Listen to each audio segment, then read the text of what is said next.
Global માર્કેટ્સની updates જાણીએ સહયોગી નીરજ કંસારા પાસેથી। Neeraj, good morning. કઈ રીતે વૈશ્વિક બજારો તરફથી આજે હેન્ડઓવર છે? જી, આજનો દિવસ હવે વિક્રમ સંવતનું પહેલું ટ્રેડિંગ સેશન અને આજના દિવસે થોડીક બજારની અંદર આતાશબાજીઓ થાય એવા અત્યારે તો સંકેતો મળી રહ્યા છે।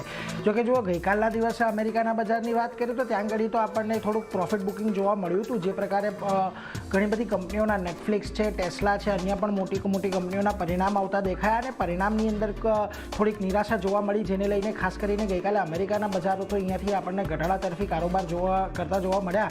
પરંતુ ખાસ કરીને આ જે આપણે દિવાળીની રજાઓની અંદર જે એક વાત ખાસ બની કે ડોનાલ્ડ ટ્રમ્પ દ્વારા વ્હાઇટ હાઉસની અંદર જે છેલ્લા ઘણા સમયથી સિરસ્તો ચાલી રહ્યો છે દિવાળી ઉજવવાનો, એ તો આપણને યથાવત રહેતો દેખાવ, પરંતુ આની સાથે જે એમણે નિવેદનો આપ્યા એ નિવેદનો પર ને લઈને ખાસ કરીને બજારમાં આજે કદાચ તમને ઉત્સાહ થોડો વધારે જોવા મળી શકે। જો વ્હાઇટ હાઉસની અંદર તેમણે દિવાળી ઉજવી, તેમણે કહ્યું વડાપ્રધાન મોદી પોતાના વાયદાનું પુનરાવર્તન કર્યું છે અને ખાસ કરીને રશિયાથી તેલ ખરીદવાની જે વાત હતી એ તે ઘટાડશે, એ વાત ખાસ કરીને ટ્રમ્પે ફરી પાછી અહીંયાથી કરી અને તેમણે કહ્યું કે પીએમ મોદી પણ એ રશિયા યુક્રેન યુદ્ધને સમાપ્ત કરવા ઈચ્છે છે એવું તેમણે ખાસ કરીને કહ્યું। જોકે આનો જવાબ વડાપ્રધાન મોદીએ પણ એક્સ પર આપ્યો, તેમનો આભાર માન્યો, દિવાળીની શુભકામનાઓ માટે તેમનો આભાર વ્યક્ત કર્યો અને ખાસ કરીને આ ટ્રેડ માટેની જે વાત છે, ટ્રેડ માટેની વાત પણ આગળ સારી રીતે વધે એ માટેની તેમણે અપીલ કરી હતી। એટલે ખાસ કરીને આ બંને વચ્ચે જે હવે ફરી પાછા એક સંબંધો સુધારવાની વાત જે આપણને સોશિયલ મીડિયા પર અને જે રીતથી નિવેદનોથી આવતી જોવા મળી રહી છે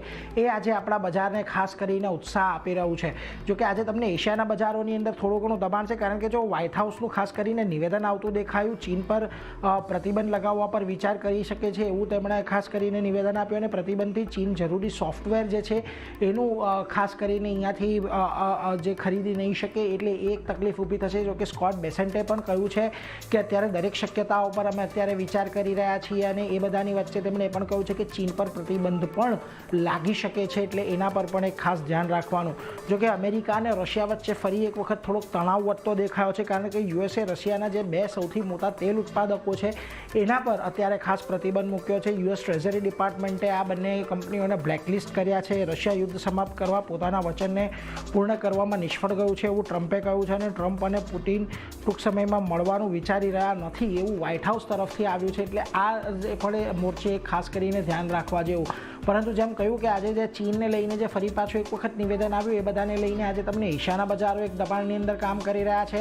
નિક્કેઈમાં આજે તમને જુઓ એક ઘટાડા સાથેની શરૂઆત ખાસ કરીને જોવા મળી છે। કોરિયાના બજારો આજના દિવસે થોડા ઘણા પોઝિટિવ છે, પરંતુ જો તાઇવાનમાં પણ એક દબાણ સાથેનું જ કામકાજ જોવા મળી રહ્યું છે। બીજી તરફ શાંઘાઈ હેંગસેંગમાં પણ એક દબાણ છે। સ્ટ્રેટ ટાઈમ્સ થોડુંક પોઝિટિવ અત્યારે કામ કરી રહ્યું છે, પરંતુ આપણે આવીએ ખાસ કરીને ગિફ્ટ નિફ્ટી પર કે જ્યાં ઘડી આજે આપણને એક બહુ જોરદાર સંકેતો મળી રહ્યા છે। જો H1B વિઝાના નિયમોની અંદર પણ થોડીક સ્પષ્ટતા આવી છે, એને લઈને પણ આજે કદાચ આઈટી સ્ટોક્સ આપણને અહીંયાથી ફોકસ પર દેખાય। જો 25,865 પર આપણે બંધ થયા હતા, 26,260નો એક સંકેત ગિફ્ટ નિફ્ટી આપી રહ્યું છે। 395 પોઈન્ટ એક સારી એવી તેજી આપણને ગેપઅપ જોવા મળી શકે છે, એટલે શક્યતા છે કે આજના દિવસમાં આપણને જે શરૂઆત થતી જોવા મળે તો કદાચ આપણને જે નિફ્ટીના નવા એક લાઈફ ટાઈમ હાઈ છે એ પણ કદાચ બનતા જોવા મળી શકે જો આ પ્રકારની તેજી આજે બજારમાં આવી છે તો। એટલે વિક્રમ સંવતનો આજે પહેલો દિવસ છે ને પહેલા જ દિવસે આપણા બજારની અંદર ભલે વૈશ્વિક સંકેતો થોડાક નબળા છે, પરંતુ આપણા બજારોમાં આતાશબાજી કદાચ આપણને આજે જોવા મળી શકે છે આજની। જી નીરજ।